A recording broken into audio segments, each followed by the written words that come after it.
रात में सिर्फ 5 घंटे सोना आजकल ये कितना आम हो गया है ना?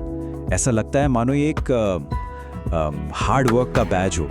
पर कभी सोचा है कि इस आदत की असली कीमत क्या चुकानी पड़ती है?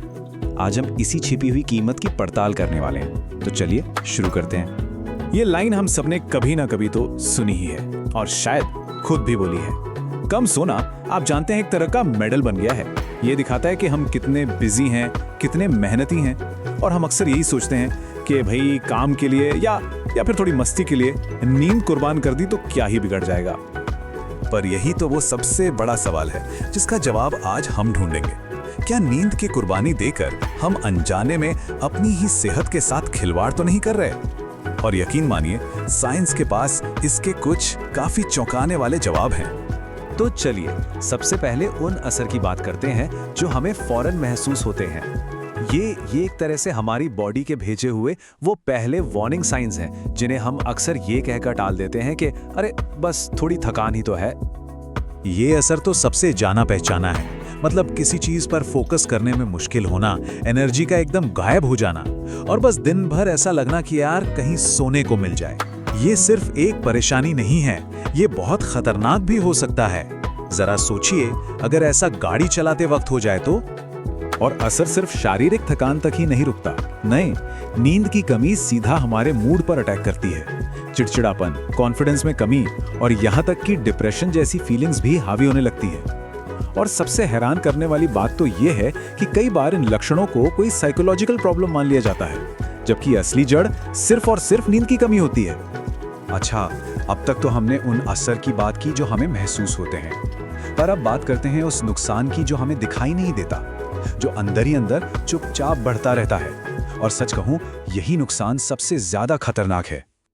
इसे ऐसे समझिए कि हमारा शरीर हर वक्त एक फाइट या फ्लाइट वाले इमरजेंसी मोड में फंसा रहता है। इसे ही सिंपैथेटिक ओवरड्राइव कहते हैं। मतलब हमारा शरीर एक ऐसे स्ट्रेस की हालत में है जिसे लंबे समय तक झेलने के लिए वो बना ही नहीं है। ये बिल्कुल एक ऐसे अलार्म की तरह है जो बजना शुरू तो हुआ पर अब बंद ही नहीं हो रहा। अब इस लगातार अलर्ट मोड में रहने से होता यह है कि हमारी बॉडी एड्रेनालिन और कॉर्टिसोल जैसे स्ट्रेस हार्मोन से भर जाती है। देखिए, शॉर्ट टर्म के लिए तो ये हार्मोन जरूरी हैं, लेकिन जब इनका लेवल लगातार दिन रात हाई रहता है तो ये हमारे पूरे सिस्टम पर कहर बरपाना शुरू कर देते हैं। और ये जो हार्मोनल गड़बड़ी है ना, ये एक डोमिनो इफेक्ट की तरह काम करती है। ये सीधा हमला करती है हमारी बॉडी के डिफेंस सिस्टम पर, मतलब हमारे इम्यून सिस्टम पर, और फिर एक नई और कहीं ज्यादा बड़ी समस्या खड़ी हो जाती है। तो इसका सीधा नतीजा क्या होता है? जब कॉर्टिसोल का लेवल लगातार हाई रहता है तो ये हमारे इम्यून सिस्टम को, यानी हमारी बॉडी की सेना को एकदम कमजोर कर देता है। हमारी बॉडी फिर इन्फेक्शन और सूजन से ठीक से लड़ ही नहीं पाती और लंबे समय में यही चीज स्ट्रोक, डायबिटीज और फैटी लिवर जैसी बड़ी बड़ी बीमारियों का दरवाजा खोल देती हैं। तो ये तो हुई शरीर पर होने वाले असर की बात, लेकिन हमारे दिमाग का क्या? नींद की कमी हमारी सोचने समझने की ताकत पर भी बहुत बहुत गहरा असर डालती है। फर्क बिल्कुल दिन और रात जैसा है। जब हम अच्छी नींद लेते हैं तो हमारा दिमाग शार्प होता है, क्रिएटिव होता है, फोकस्ड होता है। लेकिन जब नींद पूरी नहीं होती तो दिमाग पर जैसे एक धुंध सी छा जाती है, कुछ याद नहीं रहता, नई चीजें सीखना मुश्किल हो जाता है। सच तो यह है कि हमारी सोचने समझने की पूरी क्षमता ही दांव पर लग जाती है। और सोचिए, जिन लोगों को स्लीप एपनिया जैसी दिक्कत है, उनके लिए तो ये खतरा और भी कई गुना बढ़ जाता है। बॉडी में ऑक्सीजन का लेवल जब गिरता है तो वो सीधे दिमाग को नुकसान पहुंचा सकता है। इससे कैंसर, स्ट्रोक और डायबिटीज जैसी गंभीर बीमारियों का रिस्क बहुत ज्यादा बढ़ जाता है। इससे पता चलता है कि एक अच्छी गहरी नींद कितनी जरूरी है। ठीक है, तो हमने समस्याओं की तो बहुत बात कर ली, डरावनी बातें भी हो गई, पर अब आते हैं समाधान पर। और अच्छी खबर यह है कि हम अपनी नींद को बेहतर बनाने के लिए बहुत कुछ कर सकते हैं। तो चलिए इसका पूरा ब्लूप्रिंट देखते हैं। अब देखिए, समाधानों को समझने के लिए पहले मेलेटोनिन को समझना जरूरी है। यह है हमारी बॉडी का नेचुरल स्लीप हार्मोन।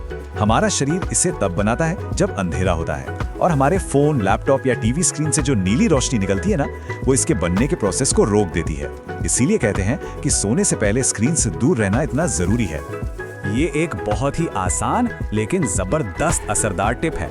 एक्सपर्ट्स के मुताबिक सोने के लिए कमरे का जो आइडियल टेम्परेचर है वो 60 से 68 डिग्री फ़ारेनहाइट, यानी कि करीब 15 से 20 डिग्री सेल्सियस के बीच होना चाहिए। क्यों? क्योंकि थोड़ा ठंडा कमरा हमारी बॉडी को सिग्नल देता है कि अब सोने का टाइम हो गया है। तो ये रहा एक प्रैक्टिकल 4 स्टेप प्लान जिसे फॉलो किया जा सकता है। स्टेप 1, अपने बेडरूम को सोने के लिए एकदम परफेक्ट बनाइए, मतलब ठंडा, अंधेरा और शांत। स्टेप 2, सोने से कम 1 घंटा पहले अपनी सारी स्क्रीन्स को गुड नाइट बोल दीजिए ताकि मेलेटोनिन अपना काम शुरू कर सके। स्टेप 3, अपना डिनर थोड़ा जल्दी करें ताकि सोते वक्त आपकी बॉडी खाना पचाने में बिजी ना रहे। और स्टेप 4, अगर दिन में जरूरत लगे तो एक छोटी सी नैप लेने में कोई बुराई नहीं है, इससे रिकवरी में मदद मिलती है। तो इस पूरी चर्चा का निचोड़ क्या है? वो एक सबसे जरूरी बात कौन सी है जो हमें याद रखनी चाहिए? देखिए, एक बात तो बिल्कुल साफ है, नींद कोई लग्जरी नहीं है। ये एक बेहद जरूरी बायोलॉजिकल प्रोसेस है। यही वो वक्त है जब हमारी बॉडी खुद को रिपेयर करती है, हमारा दिमाग यादों को सहेजता है और हमारा इमोशनल बैलेंस लौटता है। ये उतना ही जरूरी है जितना कि अच्छा खाना या एक्सरसाइज, और इसमें कोई समझौता नहीं हो सकता।